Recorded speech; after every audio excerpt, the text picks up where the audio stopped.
Uh, what I titled my very small presentation, perhaps, is to look at small cities in Maharashtra, and there really is a very, very wide variety of that. And so maybe this is something which is not doing justice to each one of them in particular, but I'm going to take several instances from what we saw, what we experienced, what we heard. Uh, and the key question that really comes before me is what is the trajectory of development? What is the overall trajectory of imagination that small cities actually have? Are they really following the big brother path of the large cities, and particularly in Maharashtra we have Mumbai, which really dominates in some ways not only the state urban scenario but also a predominant aspect for the country as well, uh, or whether they also have some traces of independence and where one can see some agency of their own. So this is really the question that I'm trying to deal with. Okay, I must also perhaps confess here that this work that I'm presenting, while I'm doing the presentation here, this work is really thinking together and also unfolding of several people who have worked together. So I will explain why, how, etc. that as well. Mm. So there are two backdrops to this entire research work when we started this. One was when we began this research work, JNNURM had just unfolded, and JNNURM, or Jawaharlal Nehru National Urban Renewal Mission, which was called as one of the flagship programs of the UPAP government, uh, had four different programs associated with it. And this was also a program not just therefore associated with large cities, but also smaller towns. In fact, there was one submission, as they call it, submission, which was clearly associated with small towns.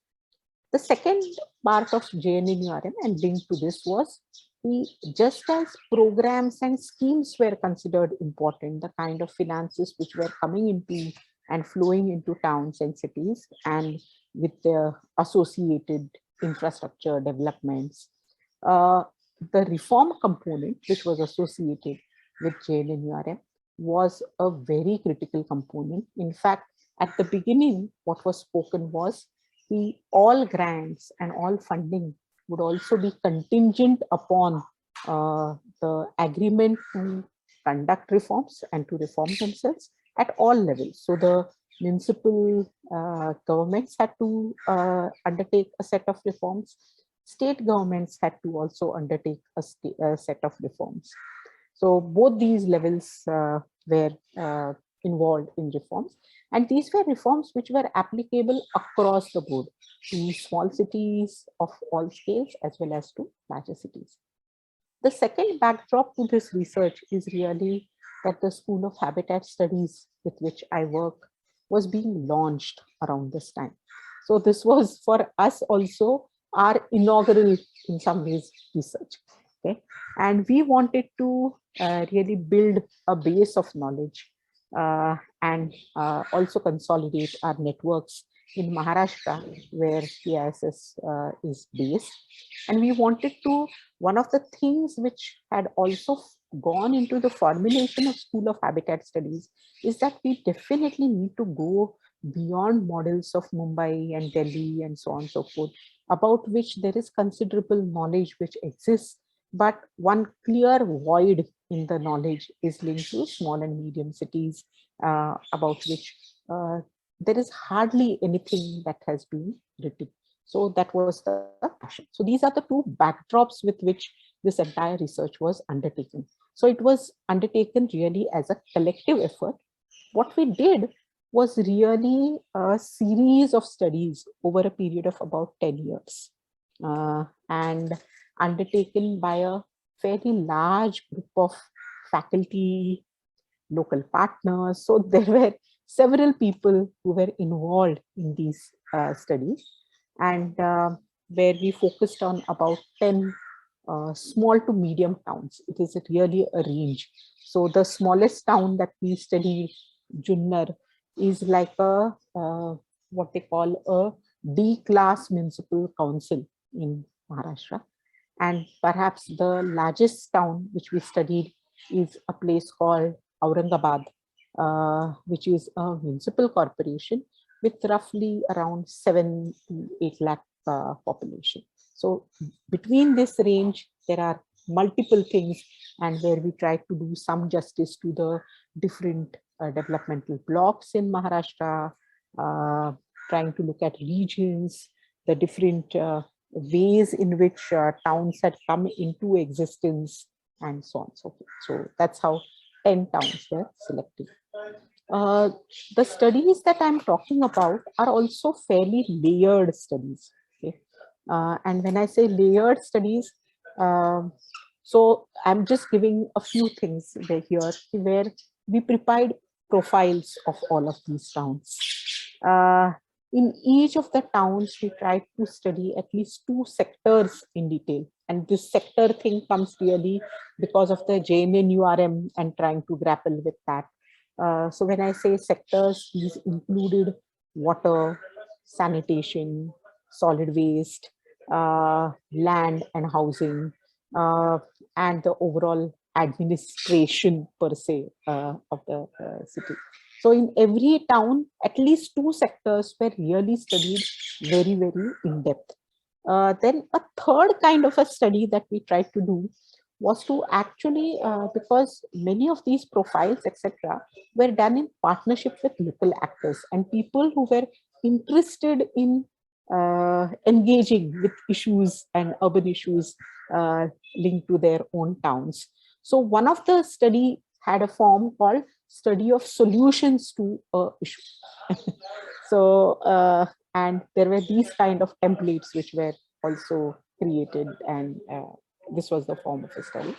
There were a few state level studies, and when I say at the state level, basically where we tried to trace the entire changing trajectory of the relationship between state government and local governments, local city governments, and which we felt was very, very critical to understand the overall thrust of what is it that JNNURM is doing to the local governments. And this is something which was seen, the period of change that we tried to trace was over the period of 20 years from 1985 to 2005. And the methodology for doing this is really pouring through a scores of GRs and government orders, and plus interviews with people from municipal administration, as well as in all of these towns that I'm talking about. As I said, many of these studies were done in partnerships with local actors, active partnerships. So we didn't have a very, very large team, a new school constrained by resources, etc. But we went all over the place, really. We went to multiple regions, consistently traveled, engaged. So there were journalists who partnered with us. Sometimes there were socially, politically active individuals. In some places, there were academic institutions who partnered with us. In some places, there were NGOs, very few of them really working in small towns, but there were some groupings somewhere in some places, and who also partnered with us. And consistently, we also try to organize public workshops, really, to share findings, to validate certain things, to ask questions, and to take things ahead. So what I'm going to present is really a slice of all of this work, engaging with this question of whether small towns are treading the path of the big brother or going somewhere independently, trying to forge their own path. So if you look at, and let me place this in context, so I'm going to focus on really the shifts in local government and state government. So overall, if one looks at the discourse which is perpetuated through JNNURM, etc., and even after that, it is basically that the 74th constitutional amendment, has meant decentralization. Prior to 74th constitutional amendment, decentralization almost did not exist. So 74th amendment heralds the advent of local democracy. It is what set the agenda for a transfer of powers to the local governments. And since then, there has been a lot of resistance by the state governments in order to really transfer powers. So this is the prevalent discourse that I would say. And transfer of powers means both in terms of transfer of power, functions, functionaries, and also finances to local governments. Maharashtra actually is seen as a fairly successful case of decentralization, and where local bodies have been seen as strong traditionally. This is perhaps also because of the fact that the Bombay Municipal Corporation Act is itself a fairly strong act, which gives a lot of powers to the corporation.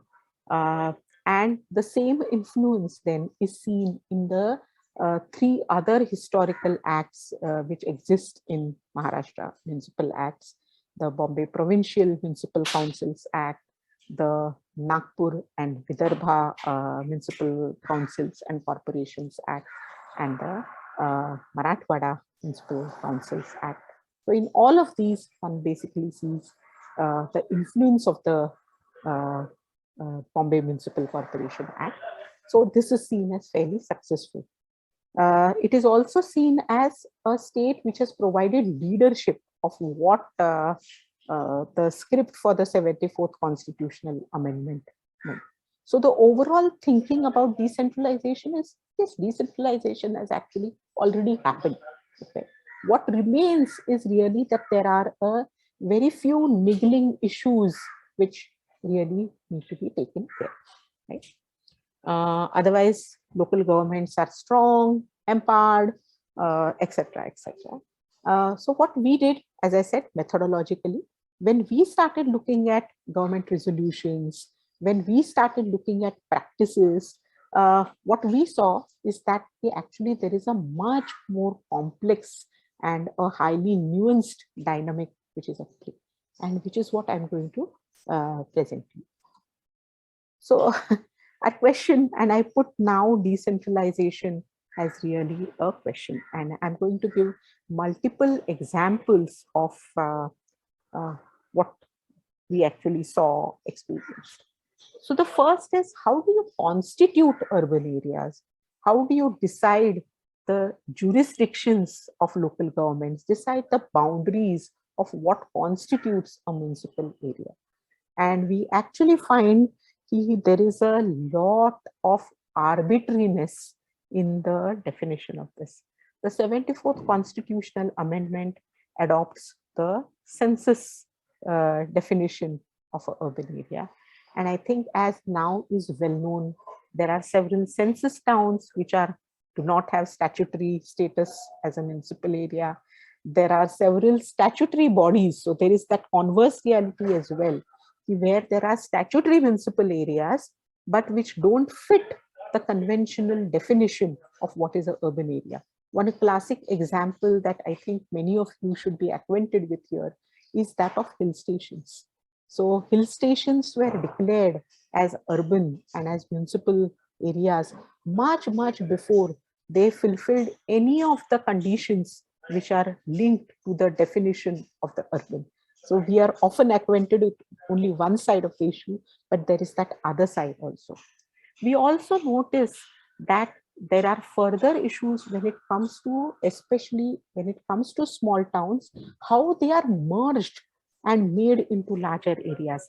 And this is one constant threat really that small towns and small cities face. Okay? A big corporation like the Bombay Municipal Corporation is considered like the Dada Log. And this Dada Log, its boundaries, I mean, unfortunately, because of the geography of Mumbai, it really can't exert its Dadagiri and can't incorporate and other municipal bodies. But the overall principle which is followed is that the larger body can take over the jurisdictions of the smaller entity. And smaller entity here hierarchically implies lesser municipal councils. Municipal councils can incorporate nagar panchayats can incorporate village panchayats, and so on and so forth. So you can understand that the smaller that your jurisdiction is, you're extremely vulnerable to be taken over. One classic example that we have is that of in order to create a municipal corporation status, okay, Sangli, which was a municipal council, Miraj, which was an independent municipal council, a lesser class municipal council, they were merged together. And because they were still falling short of some of the population requirements, they also incorporated Kupwad, which was really a village panchayat. So the current municipal corporation is Sangli Miraj Kupwad Municipal Corporation. And all together, it still falls somewhere like around 5 lakh or less population. So I think, how does one constitute an urban area itself is something which defies all principles of decentralization, self-determination, and decision making. I'll come to the next issue, which is again very interesting, about how do we operationalize decentralization and our ideas of decentralization. And that is the issue of the proximity of citizens to the elected representative. So the 74th Constitutional Amendment and then the JNNURF make several provisions in terms of constitution of ward committees, where the NGOs can participate and can represent in ward committees. The JNNURM talks about a ward sabha, which is along the lines of a gram sabha in villages, which is like a citizen assembly, and where you try to make participation even more dynamic and vibrant. Okay? And these are interesting ideas, definitely. But one of the key things that we notice is, politically, however, one is seeing that participation is not understood politically and not operationalized politically at all. In fact, the number of seats which are there in every municipal council, the number of corporators that can be elected, is something which is often kept pending and is not increased at all for a very, very long time. For the state government, it is a matter of resources and financial resources which are involved. But on the other hand, what it does is, even in smaller councils, one will easily see that the number of citizens that a particular elected representative has to cover easily increases around 5,000 plus voters. And the minute that begins to happen, the elected representative doesn't remain proximate anymore. And here is where then the need for organized politics actually begins to increase.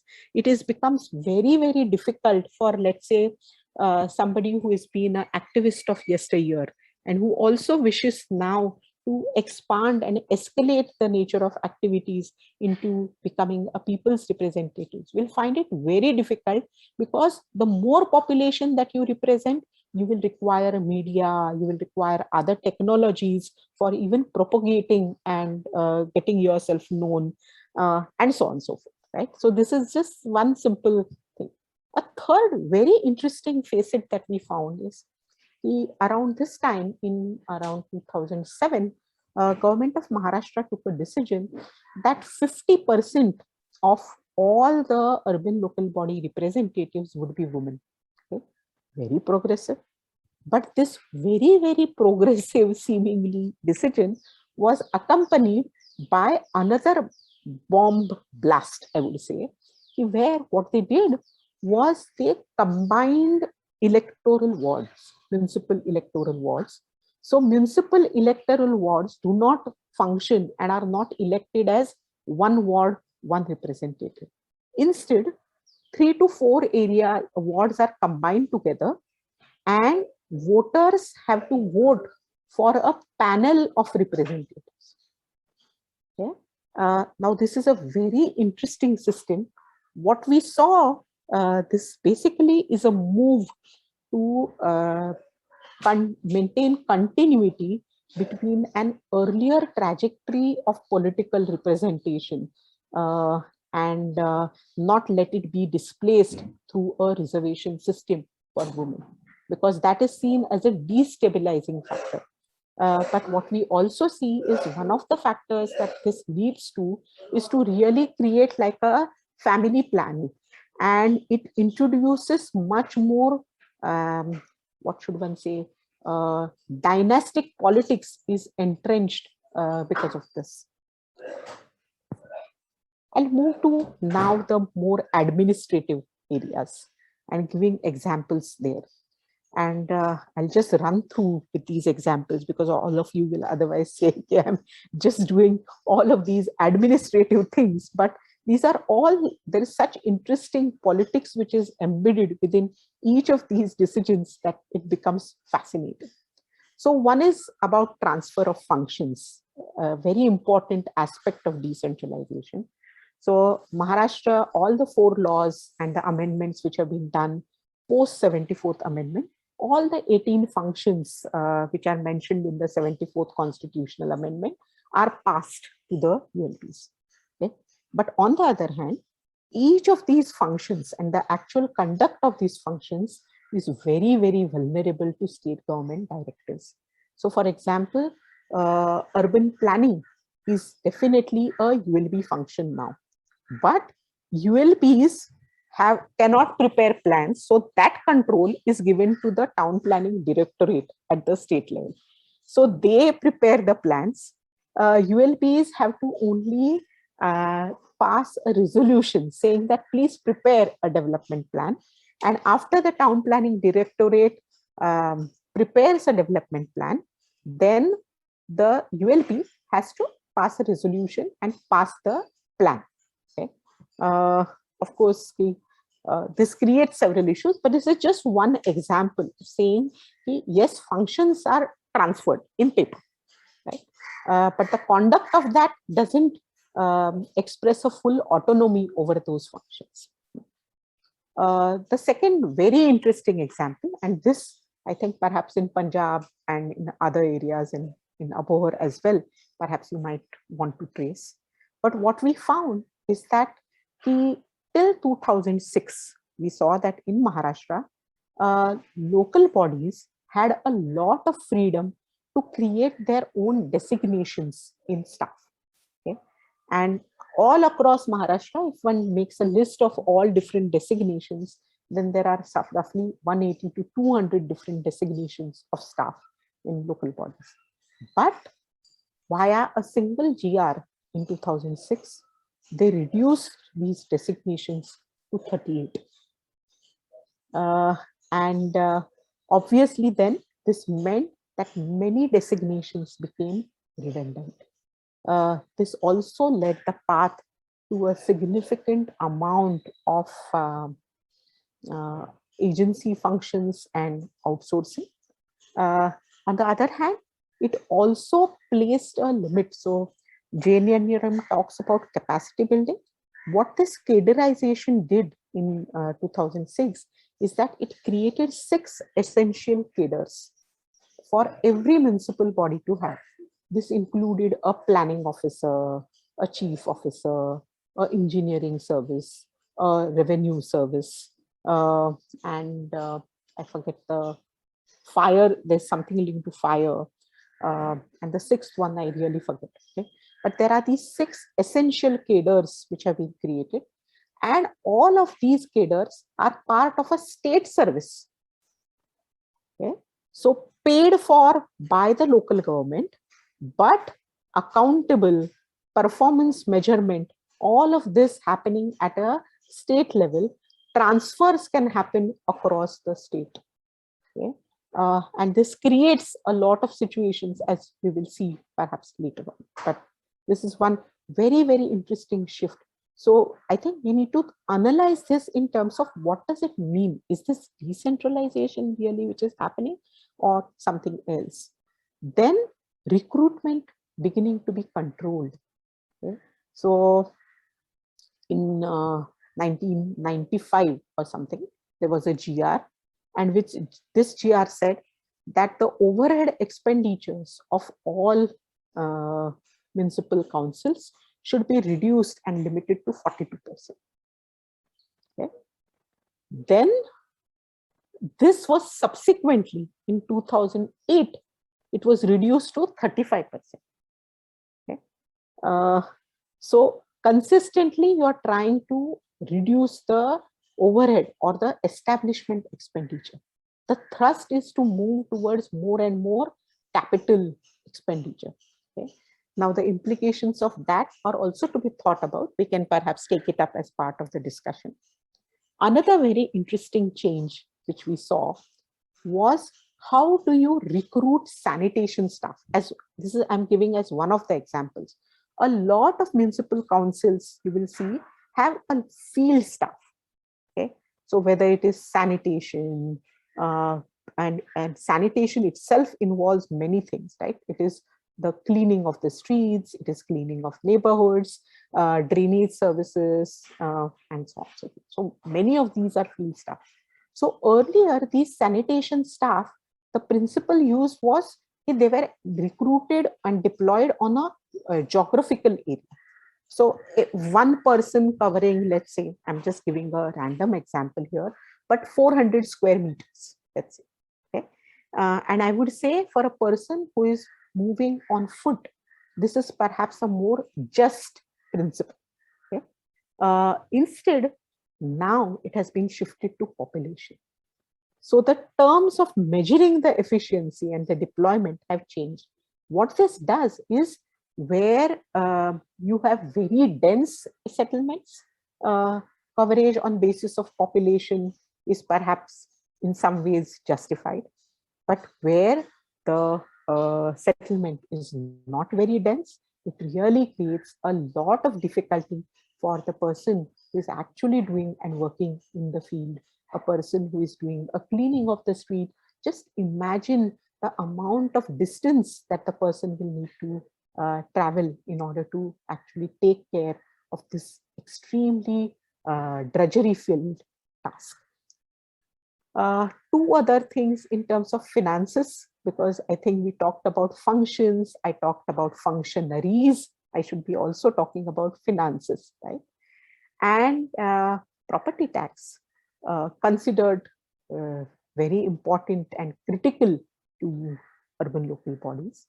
But this is something which reforms bring in. Okay? So prior to 1995, we saw that the local governments and the city bodies were free to determine the rate of property tax. But after 1995, what the state did was they brought in a department at the state level for valuation of land. The minute this was done, the valuation of properties itself became a state function, because clearly the state was much more interested in collecting higher premiums and extracting them from local land, considered local politics and local administration to be having a vested interest in not collecting enough property tax. So this is how the state comes in. It also changed the structure of grants, and wherein more than 85% we saw of all income of the local bodies actually comes from grants by the state government. But they started linking these grants to the proportion of recovery of tax. So if you recover property tax up to 60%, then you are given up to 70% of the grant. If you collect tax lesser than that, your grant proportion is reduced. Okay? And this is how the overall way in which the state begins to control in some ways the local governments much more. I'll now come to a sector which I'm now going to focus on a little more in the presentation. So if you look at land and housing, there is an even more curious relationship. Okay? On one hand, in terms of creation of public housing and land procurement for that, out of roughly 247 or so municipal councils in the state of Maharashtra, land was procured only in 24 cities to create public housing, right? So in terms of a proactive public action where the state also acts as a developer, builder, and allocator for public interest, there has been very little, I would say, or very marginal action, especially in the smaller towns. Okay? But as I said, stamp duty, valuation, a separate wing created at the state level. Another very interesting intervention, which is also much more on a centralized lines, is the creation of standardized building bylaws for all towns in the state. And which make architectural intervention compulsory. So even in the smallest of town, any construction has to be approved by an architect. Now, I think I know there are many architects here, and you may find this, of course, there should be an architect, but I think the intervention by a professional brings with it its own set of norms.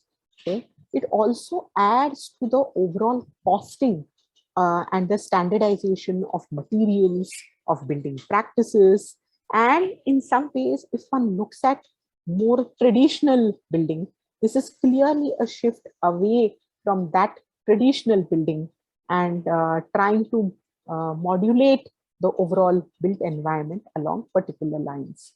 Along with this comes, of course, irregular housing, what is called, right? Whether it is slums. And there also we find interesting things.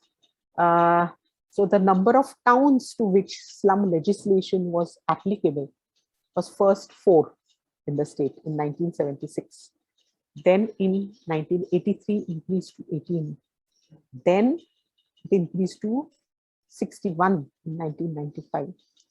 In the year 2006, 2007, when JNNURM actually became operational, we saw some very interesting things where a very small town called Kampi, which is located just outside Nagpur. Okay? Kampi shows 100% slum population. Okay? So these are very interesting kind of development. But the declaration of slum, that's also previously, or the overall provisions in the Slum Act are that slums can be declared by collector, which means at a district level. But the powers to declare a slum in any town now are now shifted to the State Urban Development Department. So a bohar has to compulsorily come to Chandigarh in order to declare any particular settlement as a slum. So these are, I think, the way in which a slum is now being understood is very interesting. I'll come now to the case really of what we have seen clearly is that there are shifts which are happening, that there is a particular kind of a relationship with the state government is imaginable. What are the local responses to that? And I'm just taking, this is not an exhaustive list of local responses. I'm trying to look at some few indicative things. And one of those is Gunthevari. What is a Gunthevari? A Gunthevari is really a settlement on a smaller plot. What is called 1 guntha of land. 1 guntha of land is like 1/40th of an acre, and not considered to be fit for town planning. Town planning norms require that you minimally have a land assembly, which is much larger, around 3 to 4 gunthas minimally would be required. So these are Gunthevaris for you. I think this is the Gunthevari is the colloquial name in Maharashtra, but there are several other names or more popularly, perhaps in many other cities, they are called unauthorized layouts. Very, very common in several of our cities. Right? The first time that one saw the emergence of Guntewaris in Maharashtra was in 1983, when the Urban Land Sealing Act. Now, why Urban Land Sealing Act was applied to Sangli, one never knows. But this was the time where the Sangli was being developed as a municipal council, and yet it was one of the 9 towns in Maharashtra to which the Alcra was applied. At the same time, the development plan of Sangli was also coming in, and clearly as a threat. Now, so much of this public land is going to go away, and perhaps under threat of being acquired at very cheap prices. So landowners immediately responded by creating these kind of unauthorized layouts to sell land at any price which is possible. And this actually at that particular time created a significant amount of affordable housing. So I think it's a very interesting response, a local response, I would say. And subsequently, one sees that Guntevari as a phenomenon has actually become very, very common in all towns in Maharashtra, all scales of towns as well. And what one sees is the more that the government is trying to control lands, building, construction via more and more centralization. Okay? So we already saw that example, how they are trying to bring in the state valuation department. They are trying to shift slum declaration at the state level. They are trying to increase the and incentivize the revenue collection via property tax. So all of this is being revised and being centralized. On the other hand, there are more and more Guntewaris which are becoming prevalent in Maharashtra. So, and what we also saw very interestingly is Guntewaris are like a wide variety of housing. Okay? So at their lower end, we are seeing that there are some Guntewaris which are almost slum-like. Okay? Very poor housing conditions. The overall profile is really of daily wage workers, and overall nature of houses is something which is made with much more temporary materials and so on and so forth.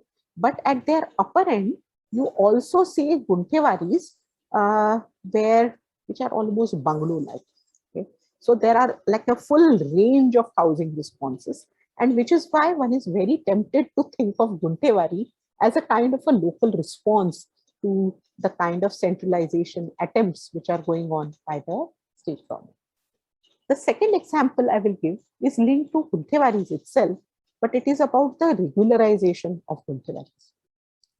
So when the phenomenon of Guntewaris became fairly common in the 1990s, in 2001, the state government brought in a Guntevari Regulation Act. And what the Guntevari Regulation Act did was typically like most of these irregular housing acts, you give like a one-time window, ask people to pay fines, regularize the Guntevari, create a escrow fund by which you say that they will be brought up to planning standards, and then they will also be regularized as a planned layout. Okay? Today we are in the year 2021. Okay?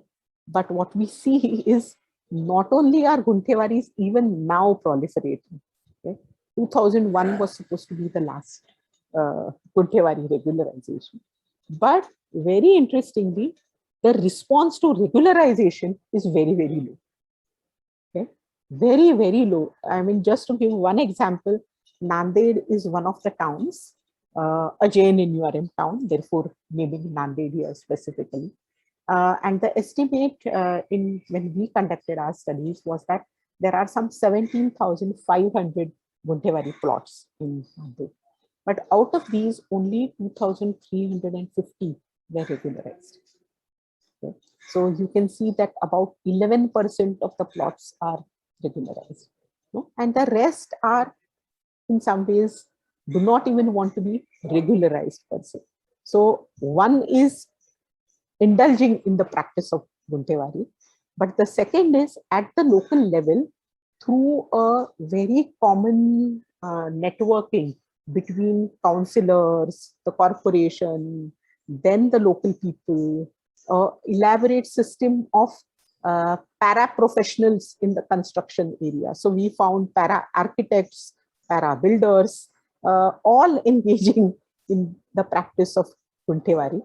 And corporators clearly, and the corporation itself, it divides its budget and provides all kinds of infrastructure to Guntevari areas. So this regularization of Guntevaris, the way the state government sees it and the way the local corporation sees it, the local people see it, are two very, very different things. Literally, I wouldn't say polar opposites, but they are like really contrasting mirrors of each other. And the final thing that I'm going to talk about is the response to central housing schemes. And because we were talking about JNNURM, so in these central housing schemes, what we saw is these were the access to these schemes was also controlled by the government of Maharashtra by having a state level steering committee, which would, so the idea in JNNURM and was that the cities would compete in order to get funds. Okay? But here was the state government which was acting as a mediator, because it said that it will actually provide support to the urban governments, local governments, by preparing proposals, because they don't have the capacities to hire consultants, prepare project proposals, etc. But it clearly plays the role of a calibration and actually acting as a gatekeeper as well in terms of forwarding these proposals. Now here, but after doing that, yet we saw two very interesting and contrasting examples. And I'm giving these examples just as an example of that when we talk of even theorizing from small cities, it is not one theory. I mean, one really sees to. So I talked about Sangli Miraj Kupwad earlier. So in Sangli Miraj Kupwad, which is part of Western Maharashtra, the prosperous region associated very strongly with the political economy and leadership of the state. So the Sangli Miraj Kupwad Municipal Corporation always has an IS officer as a chief officer. So it's very interesting. So what was done as part of this JNNURM was there was a Pune-based NGO which came in, which proposed a scheme of citywide management of informal settlements. And this had links with the state political economy. But while it received very quick approvals at the state level, at the central level, the scheme was sanctioned. On the other hand, at the local level, there was all manners of resistance. Okay? So something which was seen as innovative by other outside stakeholders, at the local level, it was being seen as a taking away of entitlements which were already established. The local corporation saw the advent of the NGO as the imposition and giving away of exorbitant consultancies to outside and interested parties. So there were all manners of resistances there. In Akola, one sees a very different dynamic actually. And Akola is actually seen by the state government. If you talk to officials at the municipal administration department, for them, Akola is a gone piece. Okay? Very inefficient, corrupt. There are no NGOs in the city at all. And definitely there are several vacant posts, including there is never an IS officer appointed to Akola. Posts are vacant, even of chief officer, for long periods of time. But in this Akola city, what we very interestingly saw is that one of the engineers in the PWD department of the municipal council prepared 40 different designs for in situ housing. Okay? 40 different designs, looking at all the local conditions and suiting many different kinds of settlements, okay? And submitted this to the state government. Many of those were completely rejected by the state government. Then the state government created few, they approved, I think, some 4 designs. Okay? They gave the task of implementation to a NGO, which they brought in from outside, because JNNURM made it compulsory that there had to be civil society involvement.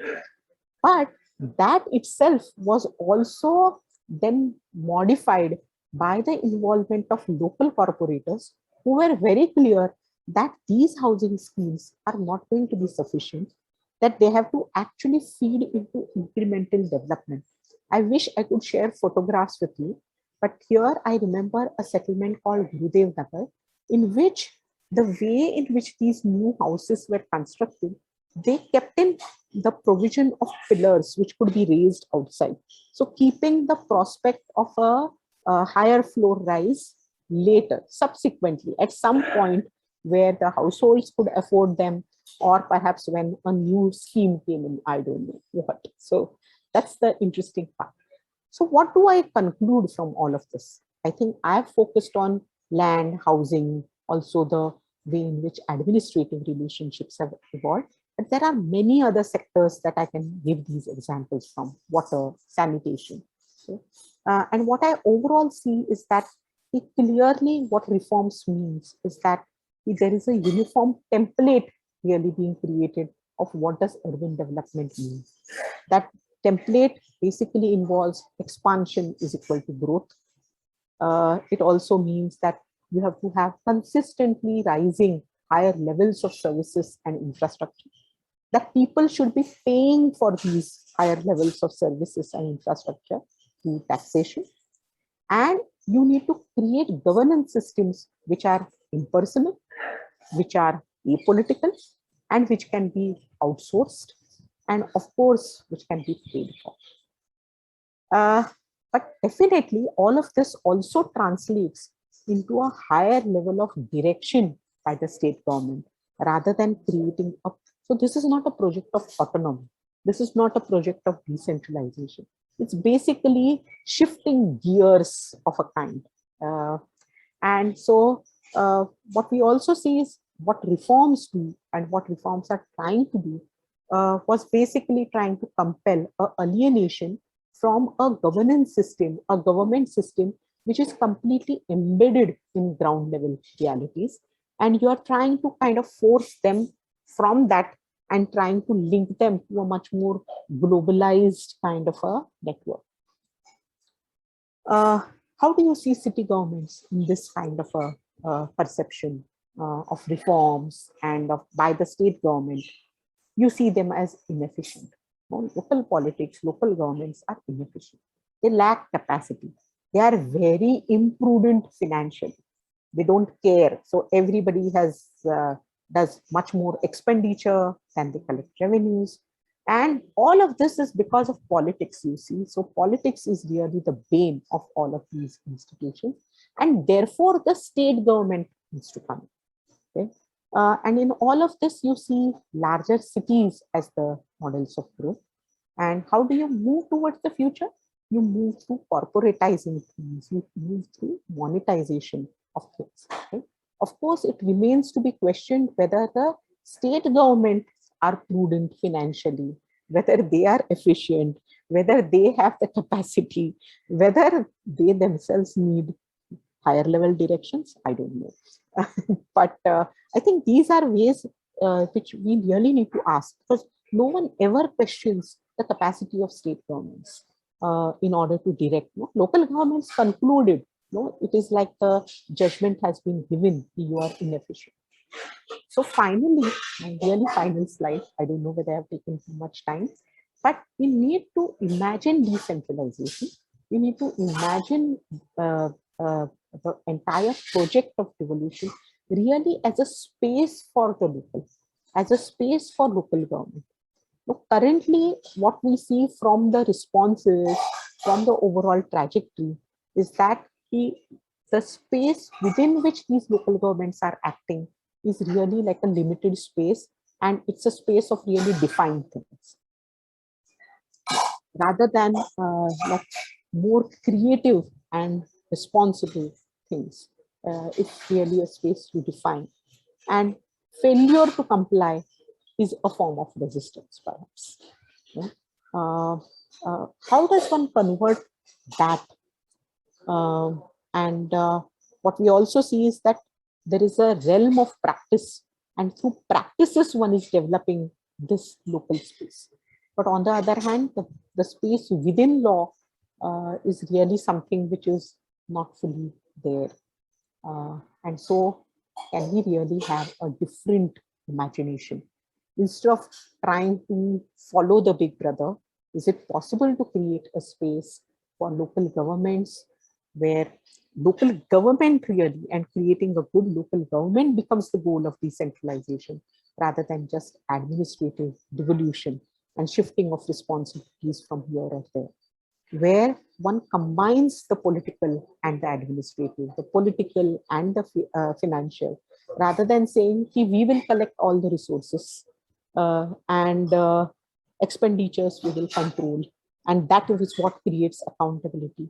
This is not a good model of accountability. Rather, it's only shifts it to a higher level and makes things big. And can we also imagine the local and the decentralized space as a space of expression, representation, and creating also distinct paths of development? I'll stop. Thank you so much, Amita. Thank you for, I think there's so much that has been going on in our minds about Abohar, and that happens in almost all the talks, but especially now we've been kind of discussing about the governance in Abohar as well. Like we've been trying to, get our heads around it because we're engaging with different people in Abohar in the corporation. And I wish Abhijit, who's the IAS officer, who's the commissioner in Abohar, was here today because I mean, so much of what you said is, some things that we've been talking about, and it makes much more sense now that the way that you've put it, because like a lot of this, like, politics coming in the way of anything actually moving in the city is a narrative that we've heard often. And we're ourselves the consultants that have been brought from Chandigarh by an IAS officer in this, so I mean, I would also love to hear more about the participation aspect of your work and how you've been engaging with that. And it's also open to more questions. So anybody else who has a question can raise their hands while maybe ma'am can respond to mine.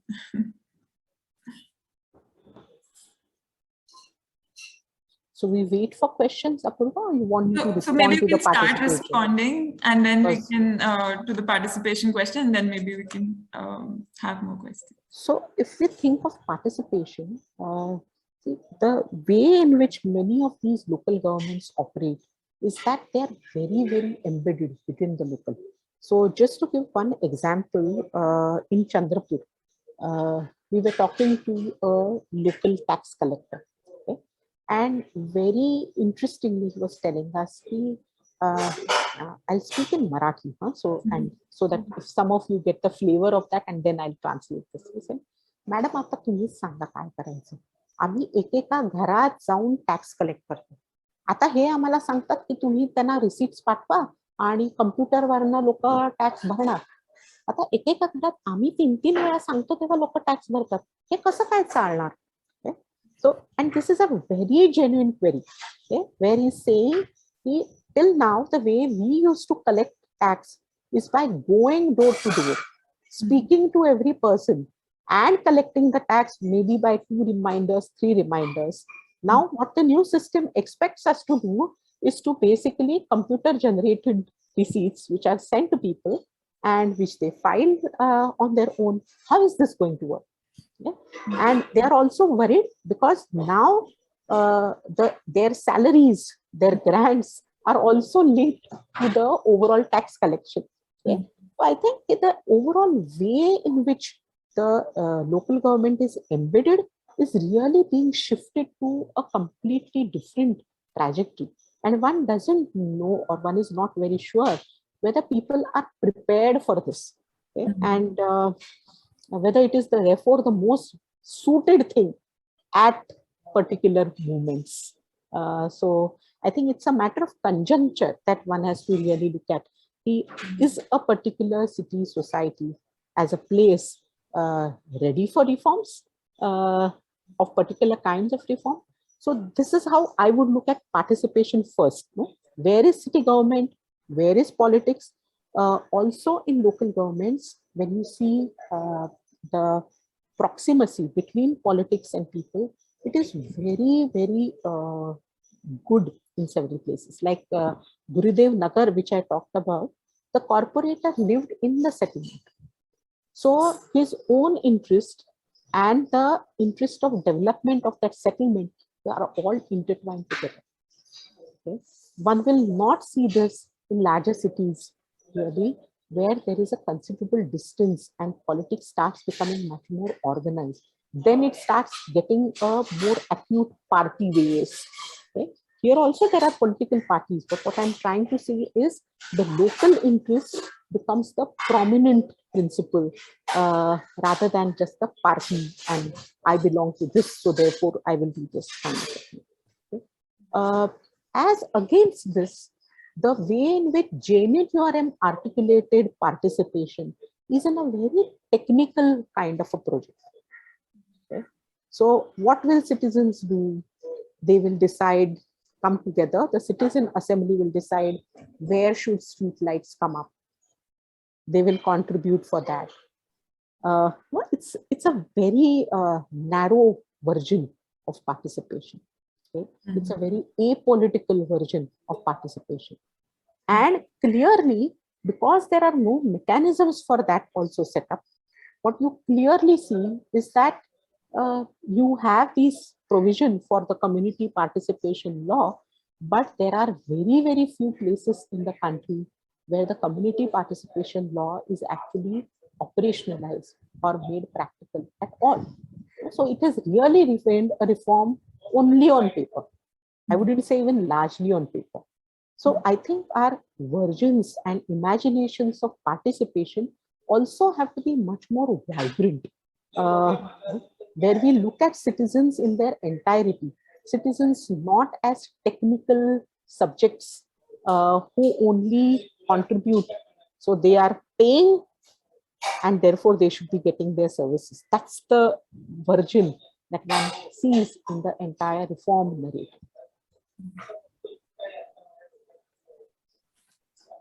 I think we have one question from Raj. Raj, would you like to turn on your audio? Yeah. Hi, can you hear me? Yes, Raj, go ahead. Hello, ma'am. Rajkumar here. Good to hear from you. It feels like listening to you inside the class. Uh, yes. Right. So I'll just pick up from the last question. My question was something related to that only. That how do we define participation of community, of different kind of communities? Let's say in a city like Mumbai vis-a-vis small cities, right? So I recently happened to do my field work in Maharashtra or Aurangabad. I mean, I remember in 2014 when the development plan of Mumbai was going on, and we happened to visit the M ward office, and there were different groups sitting there and negotiating on very tiny pieces of resources. What would be utilization? Who wants it? And the way they would negotiate it. Do we see, and somewhat you responded in the last question related to that, but do we see a different version of this kind of, let's say, engagement of local communities, or the, let's say, their priorities or the way they negotiate in the small cities and large cities? Is there a variation? For instance, and just to quickly give an example, in Odisha, it's mostly administrative. Do whichever way we go, it's mostly administrative, and then the active involvement through a channel of, let's say, political negotiation, or the communities going themselves in a collective fashion negotiating. So what is the, let's say, difference between these two? So the example that you gave, Raj, is actually of a different state altogether. Yeah. and where urbanization is relatively new and clearly much more state directed and state dominated. But even then, perhaps I would like to suggest that, see, one has to look at participation and study participation also in a much more organic manner, not only through the spaces which are created by the state. Right? And I've seen actually, and I've also interacted with several people throughout Orissa who have also registered their participation to different things which are happening in Odisha through protest, through collaboration, through negotiation, all of that, not just openly. Okay? But I will more specifically bring this question to the question of small cities. And what one of the things, therefore, that I was arguing here is that in the recent years, we're talking about decentralization, but actually, even the right to plan the city is being taken away even from the local governments, leave alone local people. Okay, so plans are being made by a town planning directorate which sits in Mumbai. Okay, it will deploy consultants if they want, or a couple of town planning officials. In many of these small cities, they don't even appoint full-fledged town planning officials. So you have no local official. Okay? There is no local knowledge. So where does local knowledge come from? Currently, leave alone participation. What I'm trying to say is the first time, and there are only two tokenistic exercises for participation at the local body level. One is that they have to request the directorate to prepare a DP. And second, they have to say we approve the DP. All the rest is being done at the state level. Okay? So first we have to bring these exercises down to the local level. Okay? And I'm sure then it will open up a field of participation fully. Okay? It is very difficult to keep things silent, opaque, when it is highly local.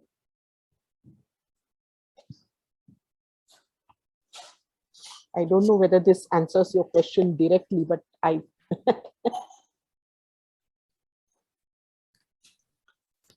Yeah. Shilpa, Sorry. no, go ahead. No. Thank you for that response. Yes, I think that's what I kind of wanted to hear. I mean, how that unfolds, uh, the very tiny elements of that practices and exercises that unfolds at a very local level. Mhm. Yeah. Anyway, thank you. Shilpa, go ahead. Yeah, thank you so much for a very enlightening like a view towards the small cities of Maharashtra. I've been working and traveling in Maharashtra for the past 5 years, working in Nashik and now in Abohar. So I wanted to sort of link the participation question with the aspiration of the cities. So like what I'm sort of seeing while working in Abohar and also in Nashik is that in Abohar, like since Chandigarh is here, like a planned modern city as it is being portrayed for so long, the aspiration of people is still towards. They look towards Chandigarh as like the ideal place to be in, or the city to be like Chandigarh. But when I moved in Maharashtra, what I've noticed is there's a bit of confusion also as to do we really want to become like Mumbai, or do we want to have a different identity of our own? So in Nashik, I've often heard Nashik sa Mumbai nako hai mala. Like we don't want Mumbai in Nashik. So like are we pushing the vocabulary of aspirations on small cities by bringing in all these policies of JNRM or other smart cities like projects? Yeah. Where we are sort of confusing the city itself, like where it wants to head. I think a very important and interesting question you are using, Shilpa. The first is whether small cities deserve their own identity, their own aspiration. And I think they do, certainly do. Okay? How do they respond to it on the other hand? That is why I said that is something which is very uncertain, right? Even within Maharashtra, therefore, I talked about these two examples, Sangli, Neeraj, Kupwad, where Even I think if you talk to some of the local elements, they would still want to retain a Sangli identity, a Kupwad identity. But on the other hand, there is very clearly much greater influence of the Western Maharashtra kind of a progress, development, and progress development equal to Mumbai development trajectory. But Akola is able to resist. Okay? Akola not only doesn't want to be Mumbai, it doesn't even want to be Pune or Nasik or anything. It wants to be Akola. In fact, it is seeing the imposition of the state agricultural university, all of these as state level impositions, which has created constraints for its development. So I think that is something which is very interesting. And where identities exist, where cities have had a longer legacy in terms of their culture, in terms of their traditions, I think we are going very, very wrong by not giving them that space. Minimally, they should have the space to decide that.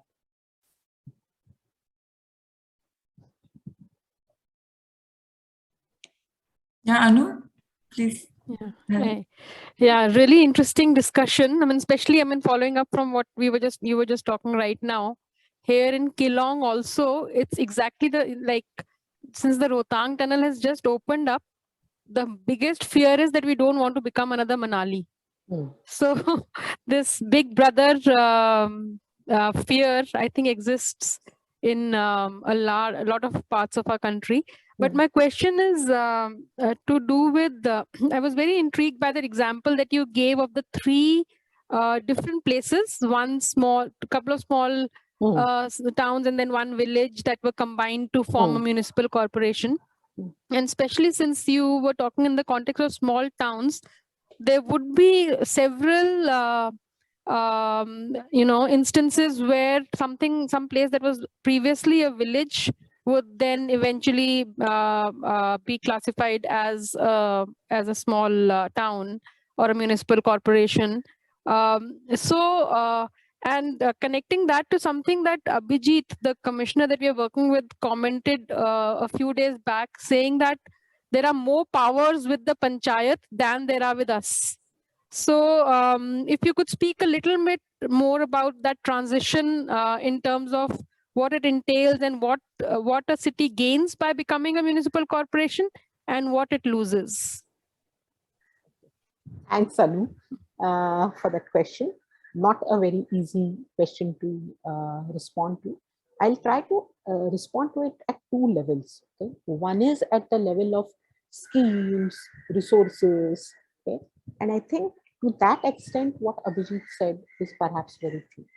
There are many more rural development schemes than urban development schemes, especially in terms of the way in which resources are structured. So there is a rural Narega. There is nothing at the urban level. Urban brings in many more rules, constraints on development rather than being a Gram Panchayat. So there are multiple reasons. In fact, K.C. Sivaram Krishnan argues in one of his write-ups, and I completely agree with him, that today there are therefore many of these cities, smaller towns, which are even resisting becoming urban, basically because there is a lack of resources. But I think, and in Maharashtra, though, we are seeing very active cases of opposition to being included in urban areas, so many of them. And that is because larger cities want to include the areas around the villages, etc., because they clearly want land. They want to throw their waste. Okay? They want to bring in water. And it is for these reasons that they want to bring in the surrounding area. And villages have been resisting this. We have like the very interesting example of this village near Pune, which was being used to dump waste by the Pune Municipal Corporation. And one day the villagers just stopped all the trucks. And they said, nothing doing, you will not come into this, because this village was actively gaining a reputation where girls wouldn't come into marriage at all because the village stunk. It stunk because of the overall dumping of the unsorted, uh, unrecycled garbage which was coming into this village. And I think there are many, many such instances which are coming. Today, people, the other interesting part that we also found is that sometimes cities extend their boundaries, and after bringing and extending those boundaries, these particular areas within the extended boundaries are not given the same level of infrastructure or facilities as the inner city is given. Okay? So you remain that kind of a suspended state in some ways where you are part of the city, but no relevant and requisite infrastructure. But on the other hand, you are actually suffering the burden of taxation and the development control rules and so on and so forth. So who would want that, right? So then becoming urban becomes a matter of many more disincentives rather than incentives. If I can take one more minute, I'm tempted to give another very interesting example, and which is a very different reason rather than land and real estate and so on. Okay. So there is this panchayat called Kharghar, and Kharghar is actually located very close to Mumbai, and it actually has a lot of NRI developments, something which should classically become urban, but it remains like that one whole within a larger urban area, which is still a Gram Panchayat. A couple of years ago, I had people from the Kharghar Gram Panchayat visit me, and they wanted TISS to support them in conducting a study which would enable them to still stay a Gram Panchayat. Okay? Now, why did they want to stay a Gram Panchayat? They wanted to stay a Gram Panchayat because Gram Panchayats in Maharashtra, 3/4 of the village assembly or the Gram Sabha can actually pass a resolution banning alcohol in the area. Okay? And they wanted to retain Kharghar as an alcohol-free area. So, so they were very much after की काही पण करा आणि तुम्ही आम्हाला अभ्यास करून द्या. Very fascinating. It was wonderful listening to you. Yeah, thank you so much, ma'am, for giving us your time. Welcome.